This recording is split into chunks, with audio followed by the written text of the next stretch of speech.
हरे कृष्णा।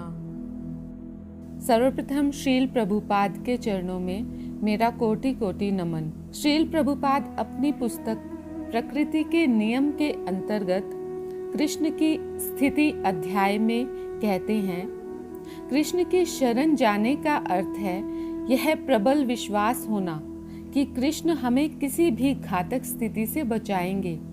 शरण में जाने के लिए पहला कदम यह है कि जो भक्ति के अनुकूल हो हम उसे अपनाएं। तब हमें भक्ति के लिए प्रतिकूल हर वस्तु को अस्वीकार करना चाहिए।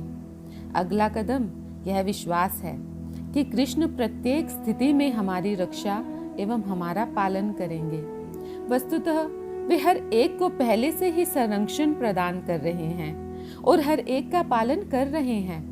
यह एक तथ्य है, किंतु मायावश हम सोचते हैं कि हम अपनी रक्षा या अपना भरण पोषण स्वयं कर रहे हैं।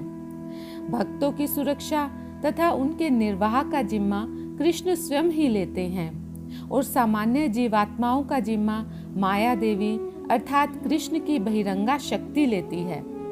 बद्ध जीवों को दंड देने के लिए माया देवी कृष्ण की एजेंट हैं। यह राज्य जैसी स्थिति ही है। अच्छे नागरिकों की देखभाल सीधे सरकार करती है और अपराधियों की देखरेख बंदी विभाग के माध्यम से कराती है। बंदी गृह में सरकार ध्यान रखती है कि बंदियों को पर्याप्त भोजन मिले और बीमार पड़ने पर अस्पताल में उनका उपचार हो सके। सरकार उनकी देखरेख करती है, किंतु दंड के अधीन। इसी तरह इस भौतिक जगत में कृष्ण ने निश्चित रूप से हमारी देखरेख के साथ साथ दंड की भी व्यवस्था कर रखी है।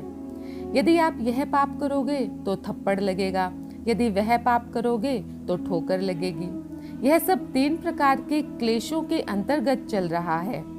अपने खुद के शरीर तथा मन के द्वारा होने वाले दुख, अन्य जीवों के द्वारा दिए जाने वाले दुख तथा देवताओं की देखरेख में दी जाने वाली प्राकृतिक आपत्तियां।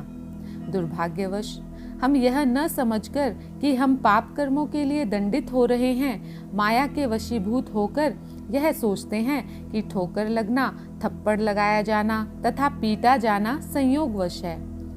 यही माया है। जैसे ही आप कृष्ण भावनामृत अपना लेते हैं, कृष्ण स्वयं ही आपकी देखरेख करने लगते हैं।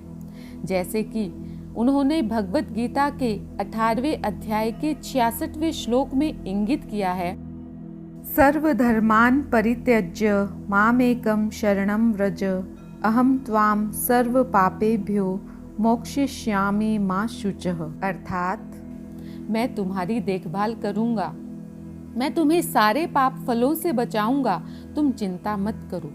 क्योंकि इस भौतिक जगत में हम अनेक बार भौतिक शरीर पा चुके हैं, अतएव हम ढेरों पाप फलों को भोग रहे हैं।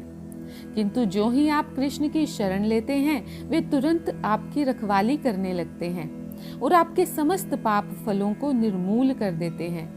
कृष्ण कहते हैं, मत संकोच करो। आप यह न सोचें कि मैंने अनेक पाप किए हैं, कृष्ण मुझे किस तरह बचाएंगे। नहीं, कृष्ण सर्वशक्तिमान हैं, वे आपको बचा सकते हैं। आपका कर्तव्य है कि आप उनकी शरण में जाएं और बिना किसी शर्त के अपना जीवन उनकी सेवा में अर्पित कर दें। तब निसंदेह कृष्ण आपकी रक्षा करेंगे। हरे कृष्णा।